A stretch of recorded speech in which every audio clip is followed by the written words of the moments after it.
welcome, Serhii. We are at Middle East Mobility Exhibition in Dubai 2025. Can you tell me what CyberShield is all about? Yeah, sure, will be my pleasure. So this is the purpose why we exhibiting here, because term cybersecurity it's quite wide, and when people hear this word, they typically think about email, laptop, phone, social media, but actually it's very crucial topic for the critical infrastructure as well, such as railways, for example, water treatment, energy sector, and so on. So specifically our company, we are working, we are doing, so to say, OT cybersecurity, industrial cybersecurity. So we help companies that design, build, operate critical infrastructure, project systems, and so on. We help them to build, design resilient systems that cannot be attacked in an easy way. So basically doing consultancy, and like I always say, we sell knowledge. And beside this, of course, we have technical team that support our customers with implementation of technical solutions. Can you tell us a little more about your customers in the Middle East region, especially in the UAE and Saudi Arabia? Yeah, so Middle East is really very attractive market because most projects now are done exactly here in this region. That's why we also have branch in Dubai, and we are trying to expand our presence. Specifically here in Dubai, we work with, not directly with RTA, for example, or government institutions. We work mostly with main contractors for big projects like Dubai Metro Blue Line, high-speed rail, which will be built from Dubai to Abu Dhabi. For Saudi Arabia, it's CAF monorail project. And also we have some negotiations, so we are requested to support some projects in Qatar and Oman. Specifically now, we are supporting CRC Punzen with execution and with design and construction of CAF monorail project in Riyadh. We also support them in tendering process for high-speed rail for Dubai Metro Blue Line, which is already awarded to them. So currently we are at the stage when we are discussing scope of works for design and for subsequent verification and validation that our cybersecurity design is good, which means we have also to do some cybersecurity tests, vulnerability scans, penetration testing, and so on.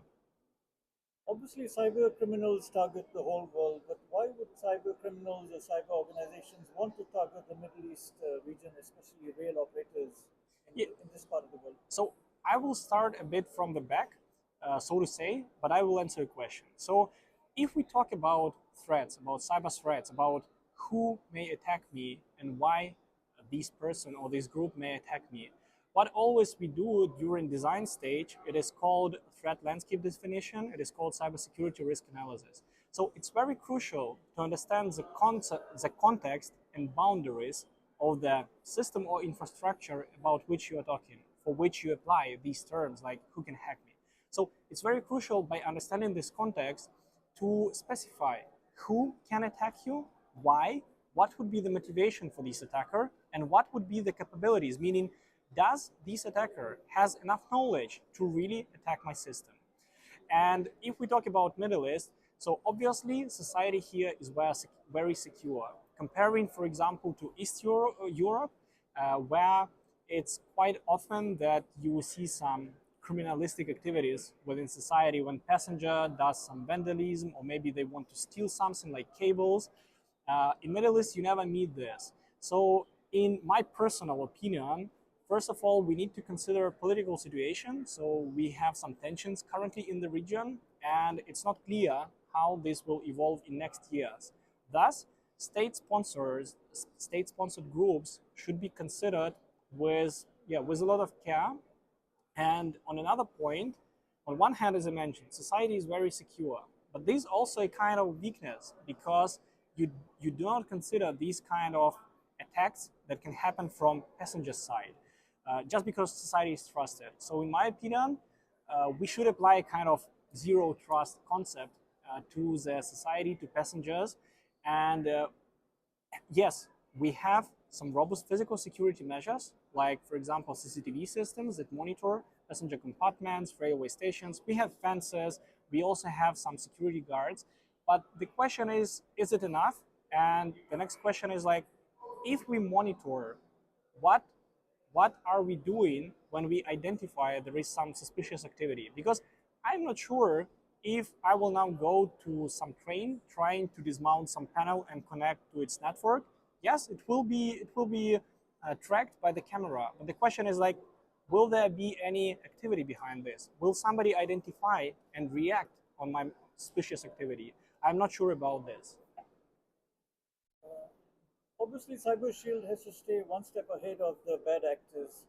So, what are the parameters that you use in your research and development when you come up with new solutions or new products?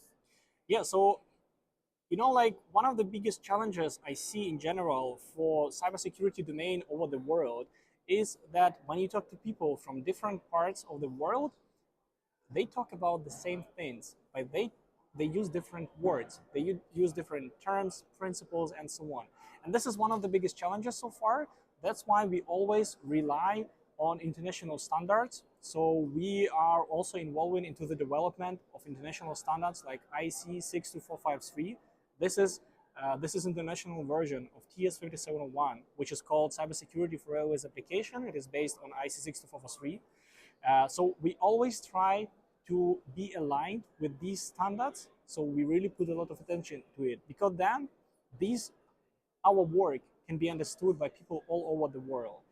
Another like evolving trend is artificial intelligence. So people put a lot of trust in it without considering that basically what AI does, it just collects a lot of amount of data, like samples, and then use these samples to provide some outputs to you. Unfortunately, so far, this approach does not work for cybersecurity just because, in my opinion, specifically in critical infrastructure, domain is quite fresh.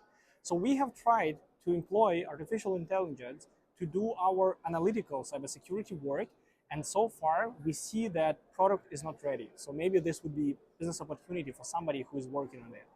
And lastly, when we talk about solutions, so we rely on widespread network of vendors and suppliers. So CyberShield does not produce any software or hardware, and this is our advantage, because then we can offer our customers, we can offer different amount of products, and then we can adapt these products to your specific needs and to your budget, because we are in direct communication with manufacturer, and we have use cases when there was no products on the market that fulfill our needs, and specifically for us vendors, they created this custom product which is now currently being in use.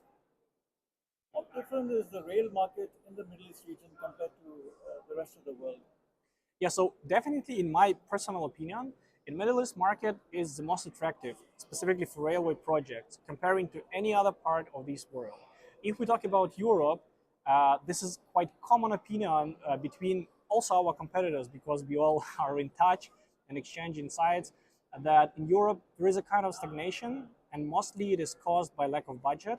And what I see for Asia Pacific market, so definitely we can talk about Singapore and Hong Kong, which are very advanced with cybersecurity for their critical infrastructure, specifically for railways as well. And I see that there is a huge interest and passion for cybersecurity in Indonesia, in Malaysia, for example, in Thailand as well. The question is, there is no motivation from government. Since government does not require operators, manufacturers, and system integrators to follow any kind of cybersecurity requirements, companies do not invest money in this, just because to win the project you need to provide the lowest bid. So companies aware, they know about this, they're interested into development, but they have no reason to invest money in this. At the same time, last year we visited exhibition in Indonesia, in Thailand as well, and this year exhibition in Thailand has already gone. And what I see now, that government put on track this topic.